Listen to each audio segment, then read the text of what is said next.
मुझे पता है कि आप में से बहुत सारे स्टूडेंट ऐसे हैं जिन्होंने मॉक टेस्ट ही नहीं दिया, या कई बच्चे ऐसे भी जो देखने को मिलते हैं कि हाफ हार्टेड तरीके से मॉक टेस्ट दे रहे हैं कि भाई आपने टेस्ट शुरू किया, उसके बाद में आंसर देखने का इतना उतावलापन होता है कई बच्चों में कि जल्दी से सबमिट कर देते हैं और फिर सॉल्यूशन से रिवाइज करते हैं, अलग ही तरीका यूज करते हैं।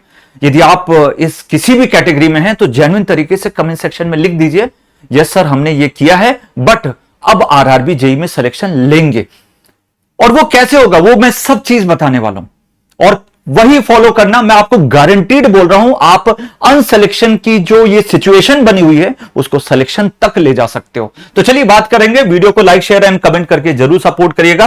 पहली बात तो आपको पैनिक होने की बिल्कुल जरूरत नहीं है कि जो बहुत सारे बच्चे डरे हुए हैं कि 15 दिन में कुछ नहीं कर सकते। नहीं भाई, आपको बस स्मार्ट वे में चलने की जरूरत है।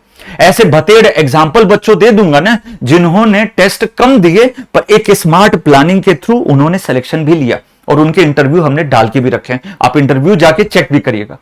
बस इस समय पे एक चीज कंसिस्टेंसी बड़ी आपके लिए इंपॉर्टेंट होगी, 1 मिनट भी जाया मत जाने देना। ये 15 दिन में हर एक उस चीज पे फोकस करना जो आपका टीचर आपको गाइड कर रहा है, ठीक है। और इसके रिगार्डिंग एक वीडियो जरूर देख लेना जो लोकेश सर ने डाल के रखा है। अब देखिए किस रीजन से आप सिलेक्शन आपने अपना टेस्ट नहीं दिया होगा। पहला रीजन ये होता है मेरे बच्चों कि आप बहुत ज्यादा पैनिक सिचुएशन में हो, आपको लग रहा है पता नहीं क्या रिजल्ट आएगा, हो सकता है अच्छा भी आ जाए, पर एग्जाम का फियर कहीं ना कहीं आपको सताता है। तो ये पैनिक सिचुएशन के कारण हो सकता है कि नहीं? कमेंट सेक्शन में बताते जाना।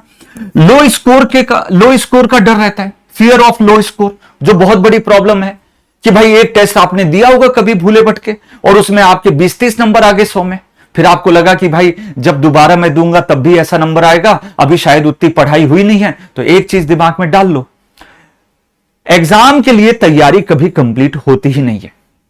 आप कितना भी ट्राई कर लो, आपको टेस्ट देना बहुत जरूरी है, वो आपकी सेल्फ एनालिसिस में काम आता है, ठीक है। आप कितना भी ट्राई कर लो, सिलेबस बहुत वास्ट है, आप तैयारी कितना भी कर लो, कहीं ना कहीं कोई मिस्टेक रह ही जाती है। इसलिए टेस्ट से आपको रेगुलर एनालिसिस मिलती रहेगी कि हाँ भाई आपको इतना करना है और इससे आपको ये बदलाव ला सकते हैं। तीसरी चीज है कि भाई ओवर कॉन्फिडेंट, ये तो बहुत बेकार सिचुएशन है। यदि इस सिचुएशन में आप हैं तो भाई सुधर जाइए, क्योंकि मैं बोल रहा हूं कि कॉन्फिडेंट, ओवर कॉन्फिडेंट होना बहुत गड़बड़ चीज है। और क्यों मैं ये बोल रहा हूं कि देखो यार, कई बच्चों को लगता है कि यार हम क्वेश्चन सॉल्व कर ही रहे हैं, क्लास में हम अच्छे जवाब देते थे तो हम तो एक अच्छे से बच्चे हैं पढ़ने वाले जिसका सिलेक्शन आराम से हो जाएगा। बट क्या है कि जब आप प्रैक्टिस नहीं करते ना तो कुछ नहीं हो सकता, और आपने ऐसे बहुत सारे एग्जाम्पल आपने देखे भी होंगे। तो मैं आपको बोल रहा हूं कि ओवर कॉन्फिडेंट के चक्कर में मत रहना, टेस्ट देके आप अपनी एनालिसिस करिए तो आपके बेहतर चांसेस होंगे सिलेक्शन के। बट वो क्या कर सकते हैं 15 दिन के अंदर, बाई चांस आपने कुछ भी नहीं किया अभी तक।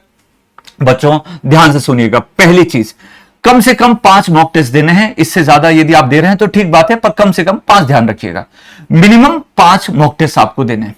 दूसरी चीज, 2 घंटे की कम से कम एनालिसिस करनी है, क्योंकि जो 3 से 4 घंटे आप इस मॉक टेस्ट को देने में और 2 घंटा एनालाइज करने में लगाएंगे तो कितने घंटे हो गए बताओ? 3 से 4 घंटे। ये 3 से 4 घंटे आपकी सिचुएशन को चेंज कर देंगे, आपके रिजल्ट में बदलाव ला सकते हैं। बस 3 से 4 घंटे देना है, वो भी 3 दिन में 3 से 4 घंटे, समझ गए? हर 3 दिन के बाद में आपको एक टेस्ट देना है, और वीक टॉपिक्स को पकड़ना है कि भैया ऐसे कौन से टॉपिक्स हैं जो आपको बहुत ज्यादा परेशान कर रहे थे क्वेश्चन पढ़ते समय। कई क्वेश्चन रीडिंग में दिक्कत आती है कि ऑप्शन देख के ही डर लग गया और ऑप्शन में कुछ समझ में नहीं आ रहा, बहुत कंफ्यूजन हो रहा है। ये सब से रिलेटेड आपके काम करने हैं, और वीक टॉपिक्स को आपको पढ़ना है उस दिन, जिस दिन भी, मान लीजिए आज मैंने टेस्ट दिया वही टॉपिक मैं पढ़ूंगा, उसके अलावा भाड़ में जान दो, कोई कंटेंट मुझे छूना ही नहीं है। तीसरी चीज, रिवाइज ओनली दोज टॉपिक्स। चौथी चीज, हर 2 दिन में, जो 2 दिन बचेगा, एक दिन टेस्ट दिया 2 दिन बचा है ना, तो जो 2 दिन बचा हो गया उसमें रिमेनिंग एक्सपेक्टेड टॉपिक्स जो भी जिस भी टीचर के गाइडेंस में हो, हम लोग भी बताते रहते हैं आप लोगों को ये टॉपिक्स इंपॉर्टेंट है, तो उस हिसाब से आपको क्या करना है, प्रिपेयर करना है।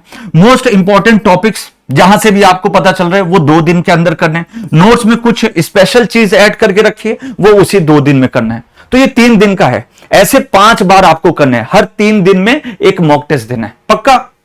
पक्का कमेंट सेक्शन में लिख दो कि हां जी सर हम फॉलो करेंगे। ये 15 दिन तो आप कर ही सकते हैं मेरे बच्चे, आप देखिएगा आपके रिजल्ट में कितना सुधार आ जाएगा।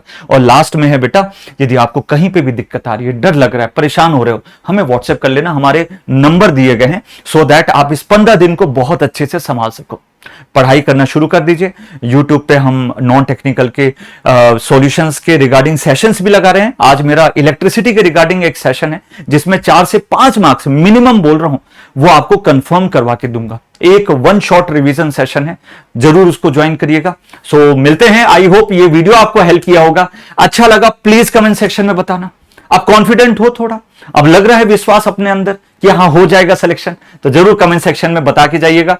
थैंक यू सो मच बच्चों, love you guys and all the very best.